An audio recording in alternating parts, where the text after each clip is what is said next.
Del trabajador, obviamente el 10% se pagaría en 4 tramos hasta el mes de junio. Los docentes van a definir en asamblea de enseñanza media y superior si aceptan o no, pero Sadir hizo la oferta. Mientras tanto, en Santa Fe convocaron a la paritaria para los estatales el miércoles. Va a haber 2 reuniones. Y en la provincia de Buenos Aires no ha habido acuerdo, está la situación muy tirante, veremos si Kicillof hace una nueva oferta o no.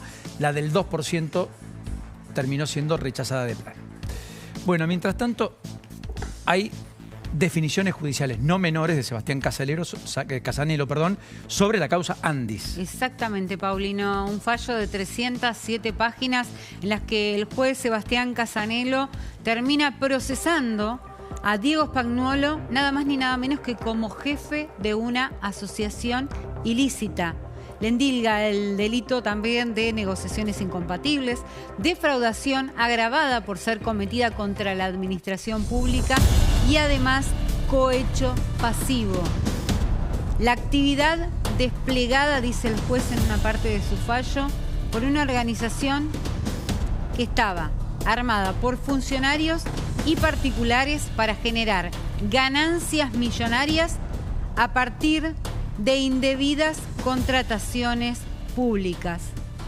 Habla de un sistema de retornos de las droguerías implicadas. Y no solamente lo pone a Spagnuolo en el foco de la escena como jefe de esta asociación ilícita.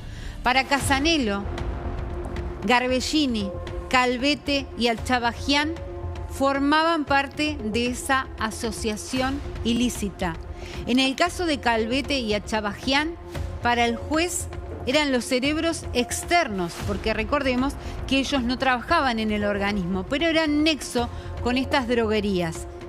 Los embargos son de más de 200 millones de pesos para estas personas y además el juez en su fallo ordena nuevas indagatorias, es decir, la causa no se termina acá con estas personas que hoy están procesadas sin prisión preventiva, porque el juez decidió dejarlos en libertad, sujetos al proceso, pero sí hay nuevos llamados para personas físicas y para personas jurídicas. Hablamos de las droguerías, Profarma, Génesis, New Pharma, Floresta. Ahí estamos viendo parte de lo que fueron los procesamientos y los embargos dictados. También aparece procesada Ornella Calvete, que es la hija de Miguel Ángel Calvete, aquella joven a la que le encontraron más de $600.000 sin poder justificar en su casa. 20 millones de pesos, 1.960 euros y efectivamente 695.457 dólares. Ornella Calvete. Maximiliano Ferraro está en línea, ha sido el que ha encabezado la comisión investigadora, entre otras cuestiones por la causa Criptolibra, pero además, tema todavía no resuelto jurídicamente ni judicialmente en la Argentina, pero además siguió muy de cerca todo esto. Maximiliano Ferraro, ¿cómo le va? ¿Qué dice? El gusto de tenerlo. ¿Cómo anda? Buenas tardes. Muy buenas tardes, Paulino. Un gusto estar hablando con ustedes. ¿Cómo les va? Lo mismo digo. ¿Qué más tenemos que saber y cuál es la real importancia de la decisión de Casanelo hoy en virtud de esta causa y esta denuncia que los tuvo ustedes también como protagonistas?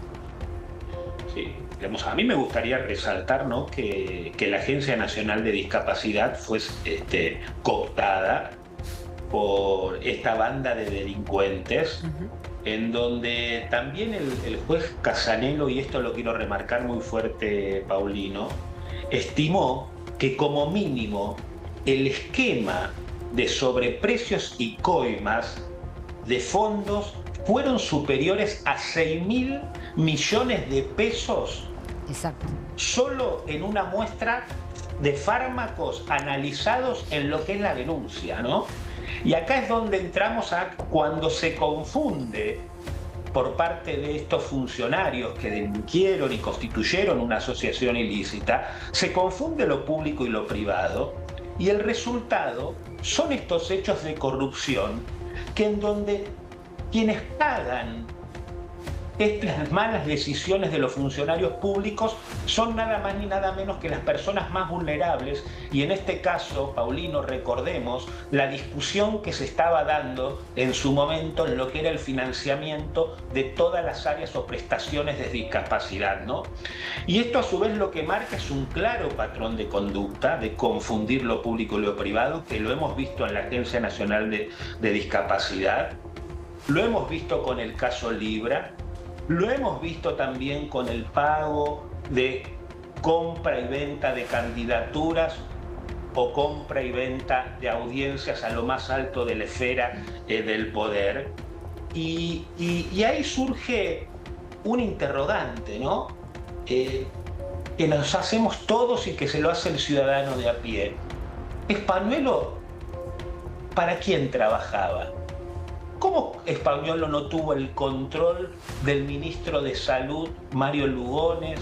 ¿Cómo que no tuvo el control del jefe de gabinete en su momento para que suceda lo que sucedió, como bien les decía al principio, con la muestra solamente de lo que es una droguería o un fármaco en relación a, como bien decían al principio, lo que está vinculado al cobro de sobornos, asociación ilícita, negociaciones incompatibles con la función pública y licitaciones totalmente digitadas por esta manga de delincuentes que se apoderaron de la Agencia Nacional de Discapacidad? Ahora, también hay que resaltar, Maximiliano, que el juez Casanelo tiene en cuenta la auditoría que hace el gobierno dentro de la ANDIS, de la Agencia de Discapacidad, para estos procesamientos también, ¿no?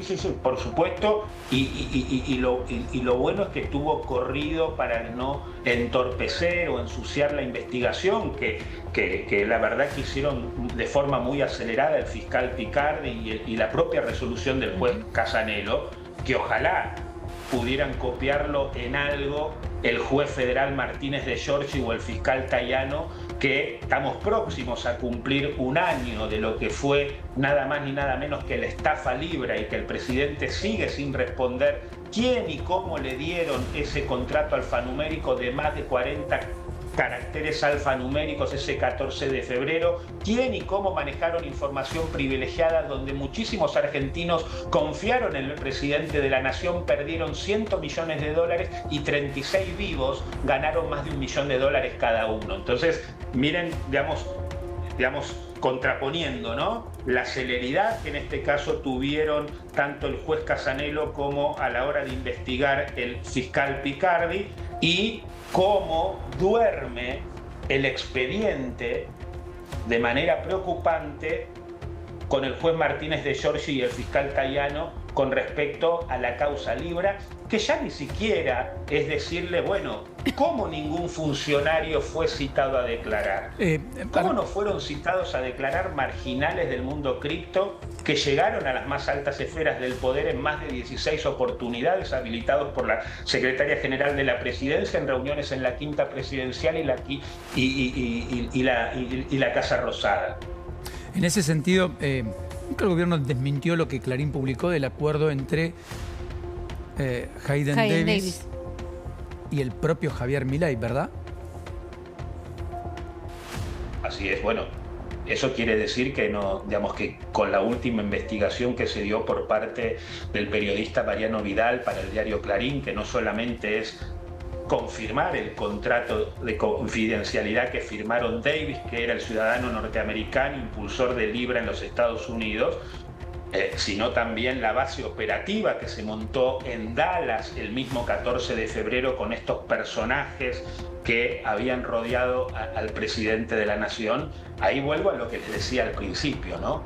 Esta confusión permanente entre lo público y lo privado, que el resultado claramente siempre es el mismo y que tiene que ver con que se llevan adelante actos de corrupción. Por supuesto que en el caso de lo que investiga el juez Casanelo y el fiscal Picardi, tiene que ver con esto que les decía, ¿no? Cómo pagan el plato los sectores más vulnerables, y en este caso los discapacitados, ¿no? Porque en cada peso que se desvió, cada peso que fue al pago de coimas o sobreprecios que lo tuvo a Españolo como titular de la Agencia Nacional de Discapacidad, fue un peso menos que faltaba para lo que eran las terapias, los medicamentos y el acompañamiento que necesitaban muchísimas personas y niños con discapacidad en la Argentina, y que cuántas veces durante el último tiempo estuvimos discutiendo esto en el Parlamento y con el propio Poder Ejecutivo al no cumplir una ley que el Congreso de la Nación había votado en reiteradas oportunidades. Maximiliano Ferrero, como siempre, gracias. Termine usted bien la tarde, muy gentil. No, gracias a ustedes y muy buena tarde. Un abrazo. Bueno, Demian Reidel, confirmado, se fue, renunció a la titularidad de Nucleoeléctrica, después del escándalo, las denuncias, las deudas, que finalmente pagó por más de 800 millones de pesos que había asumido en los últimos tiempos. Pero efectivamente dio un paso al costado. Confirmamos entonces anticipos que dimos el lunes pasado. Recuerden el otro que está vigente, los cambios en justicia. Se habló un poquito el fin de semana. Ya empezó a tomar volumen, cuerpo. Las reformas, los nombramientos, los juzgados, las vacancias, cómo los va a cubrir el gobierno. Todo esto en medio de un recambio en toda el área de justicia del gobierno nacional, sí, que está al caer. Y negociaciones que hay con la Corte Suprema también, ¿no? Negociaciones que son importantes, pero cambios que están al caer. Con la salida, a mi gusto, del ministro Mariano Cunio Libarona y también Sebastián Amedio. En un reseteo del gobierno en el ámbito de la justicia, con una preponderancia mayor y una intervención mayor de Karina Milei en desmedro de Santiago Caputo. A mí me dicen que finalmente se ha quedado con la construcción de la narrativa del gobierno, que habla con el presidente, que es el creador de esta oficina no sé cuánto, ¿cómo es que se llama? De respuesta no sé cuánto. Y, pero que de todas maneras hoy está sin diálogo con Karina Milei, y eso genera una diáspora en el poder que en algún momento va a tener que ser resuelta. Así que decían, no, que a mí me dicen que Cunio Libarona se iría después de la implementación del código del sistema acusatorio en Comodoro Pi, y que está fechado para el 20 de abril. Hay que ver primero y principal si se pone en funcionamiento, porque ya ha tenido 3 prórrogas. Ahora se supone que ya no va a haber más prórrogas, que el 20 de abril empieza a funcionar en Comodoro Pi, ¿no?, este sistema acusatorio, y que a partir de ahí sí daría un paso al costado. Que tiene una impronta mucho mayor para los fiscales, naturalmente. Exacto. De cuál va a depender las investigaciones.